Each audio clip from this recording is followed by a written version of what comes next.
Washington, where the White House is getting closer to revealing its plans on gun control. It is expected to come as early as Tuesday. In the meantime, tonight, gun enthusiasts are getting in line. ABC's David Curley is at the White House. Some Americans can't buy guns fast enough. This is Manchester, New Hampshire today, a line around the block at a gun show.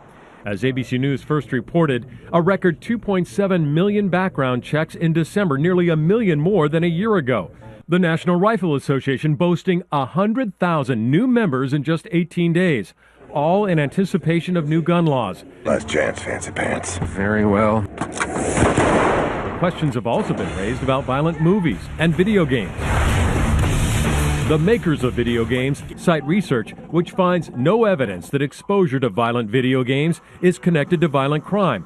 These were the last executives to meet with Biden, who did ask for their help. As this president said, diminish the possibility, even if we only save one kid's life as a consequence. Biden is expected to recommend reinstituting the assault rifle ban. One was passed in 1994 as part of a crime bill and expired 10 years later. Its effectiveness still being debated. Universal background checks. Right now, checks are only conducted when a gun is purchased at a retailer. This would close the so-called gun show loophole and go farther, requiring a check for any private sale of a gun.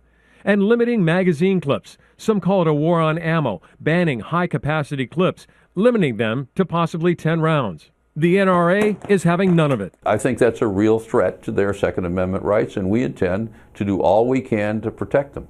Much of the country may be outraged, but an expert on gun laws wonders if that's enough.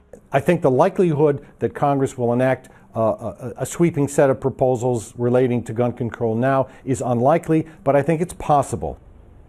The vice president expected to make his recommendations on Tuesday, as you mentioned, David, and he's also going to suggest that the president can take some of these actions on his own through executive orders.